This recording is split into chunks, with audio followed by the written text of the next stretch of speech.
you have been very popular as the election commissioner, chief election commissioner in India.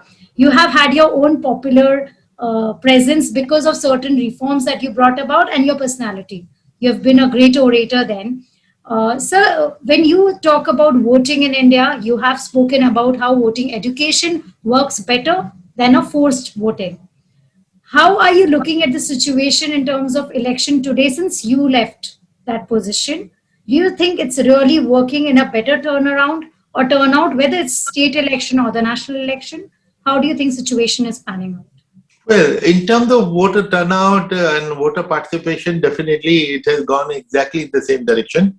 In fact, some of my successors told me, even when they were under attack from various quarters, that at least what kept them going was increasing turnout.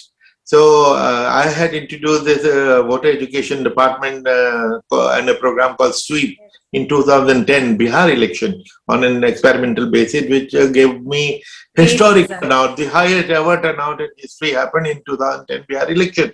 And since we had targeted women and youth, the women turned out in larger numbers than men.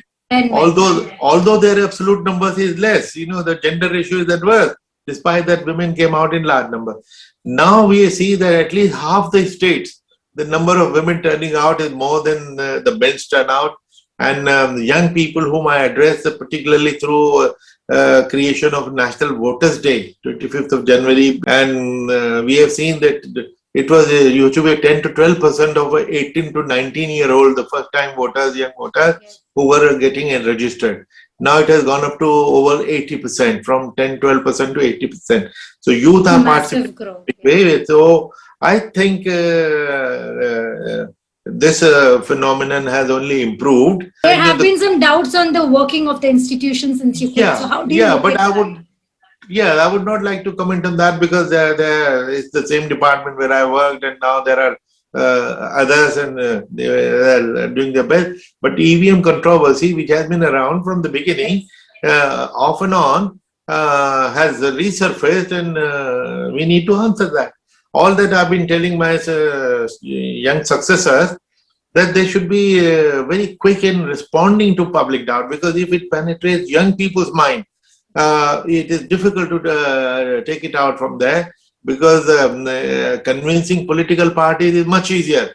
All we used to do, just call in all party meeting, discuss with them 4 or 5 hours. Negotiate it and negotiate. But if they become the public the discourse and public perception that EVMs are flawed and they're doing fraud, so we need to answer that quickly, every time and repeatedly. So if the doubt is being expressed repeatedly, our response should also be repeated. You all heard of Coca-Cola, have you not? But they spend $2 billion just to remind you of Coca-Cola. Why? Because even a positive message has to be repeated. So the silence of the Election Commission is not a good option.